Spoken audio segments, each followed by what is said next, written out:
বৈশাখ মাস না পড়তে পড়তেই কালবৈশাখী ঝড় বৃষ্টি শুরু হয়ে গেল। বিকাল থেকেই খুব মেঘ করেছিল। 5:30 নাগাদ ঝমঝমিয়ে আসলো বৃষ্টি। এই বৃষ্টির ওয়েদারে মুখরোচক খেতে খুব ইচ্ছে হলো, তাই ঘরে ছিল যে সমস্ত উপকরণ সেগুলো নিয়েই বসে পড়লাম। চটপট মুখরোচক বানিয়েও ফেললাম, খেয়েও নিলাম। বৃষ্টির ওয়েদারে খুব ভালো লাগে কিন্তু তেলে ভাজার কিছু মুখরোচক খেতে। দেখুন ভিডিওটা, এক ঝলক আপনারাও বানাতে পারবেন।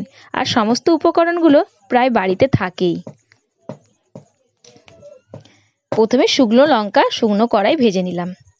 কারি পাতা, তার আগে আমি মেঘ যখন উঠেছে তখনই কারি পাতা দুটো ডাল ভেঙে নিয়ে চলে এসেছিলাম। কারি পাতার তো আমার গাছ আছে, অসুবিধা নেই। যখন দেখলাম মেঘ হচ্ছে তার মানে বৃষ্টি হবে, মুখরোচক খেতে আমার খুব ইচ্ছে হবে।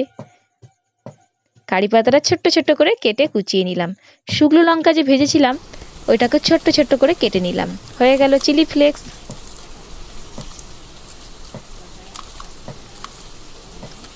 ভিডিওটা দয়া করে স্কিপ করবেন না, প্রত্যেকের ভালো লাগবে।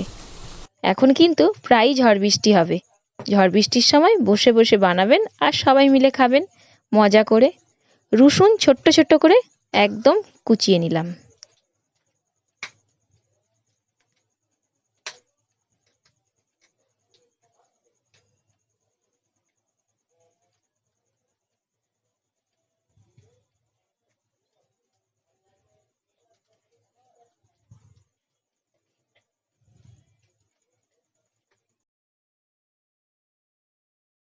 ছিল একটা বাড়িতে পাতি লেবুটাও দু আধখানা করে কেটে নিলাম। টক টক ঝাল ঝাল দুর্দান্ত লাগবে খেতে। পাতি লেবুর দানাগুলো ফেলে দিলাম। পুরো গোটা পাতি লেবুটাই দিয়ে দেবো। একটা গোটা পেঁয়াজ নিয়েছি, তার থেকে আমি হাফ কেটে কুচিয়ে নেব।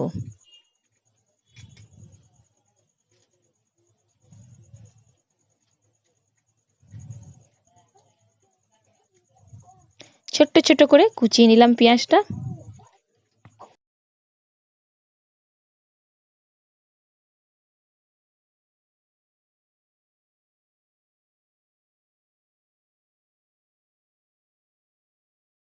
সব কিছু একটা থালার মধ্যে নিয়ে নিয়েছি। পেঁয়াজ কোচানো, কারি পাতা কোচানো, চিলি ফ্লেক্স, সাদা জিরে, পাতি লেবু, রসুন কোচানো। একটা গোটা আলু সিদ্ধ করে নিয়েছিলাম। সিদ্ধ করা আলুর খোসাটা ছাড়িয়ে ফেলে দিচ্ছি। বৃষ্টি ঝড়ের সময় কিন্তু কারেন্ট ছিল না, তা খেতে তো খুব ইচ্ছা করছে। কারেন্ট না থাকলেও কিছু করার নেই। আমি কিন্তু ফোনের টর্চ জ্বেলেই ভিডিও করে ফেললাম আর রেসিপি বানিয়েও ফেললাম। কারেন্টের জন্য কে অপেক্ষা করে।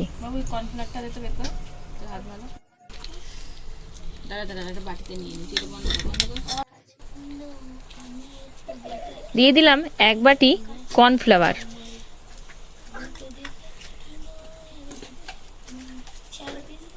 পরিমাণ মতো নুন দিয়ে দিচ্ছি। পাতিলেবুর রসটাও দিয়ে দেবো। সমস্ত কিছু অ্যাড করে দিচ্ছি।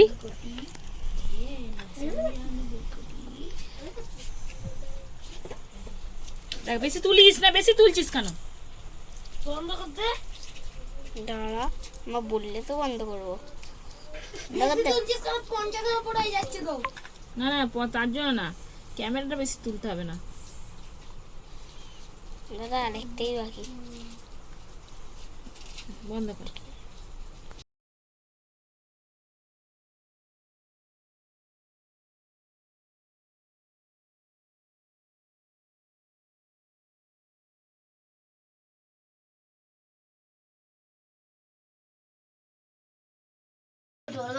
আলু কর্নফ্লাওয়ার মাখাটা একটু টাইট হয়েছে, মানে শক্ত।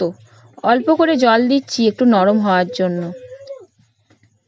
একদম অল্প করে জল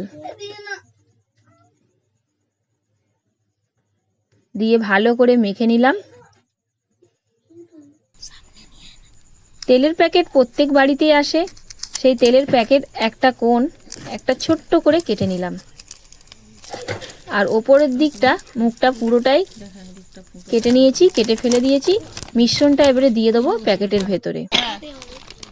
ওপরের দিকে গার্ডার দিয়ে মুখটা আটকে দেবো। এবারে হবে আসল খেলা। তেলটা আগে থেকেই বসিয়ে দিয়ে গেছিলাম, তেলটা গরম হয়ে গেছে। এরপর ছোট্ট ছোট্ট করে ডিজাইন বানিয়ে নেব, যেরকম জিলেপি হয়।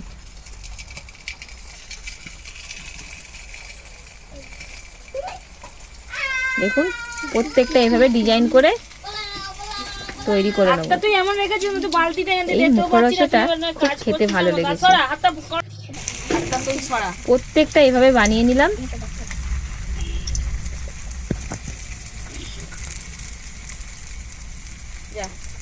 সে উঠেছে কি সুন্দর, ভালো লাগছে। দেখুন তেলে ভেসে উঠেছে।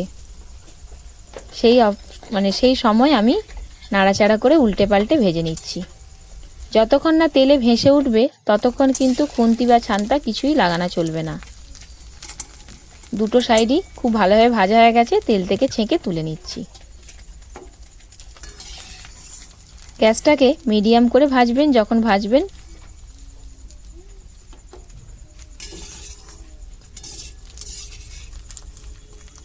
আমি কিন্তু এটা প্রথমবার ট্রাই করলাম, আর সত্যি খেতে অসাধারণ হয়েছে।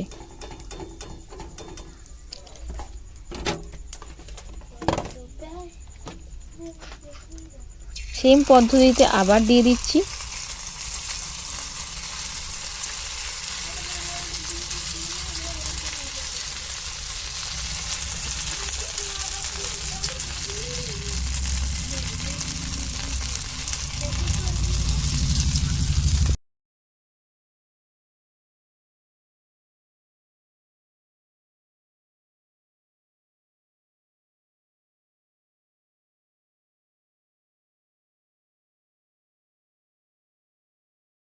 ভিডিওটা ভালো লেগে থাকলে অবশ্যই লাইক কমেন্ট শেয়ার করতে ভুলবেন না।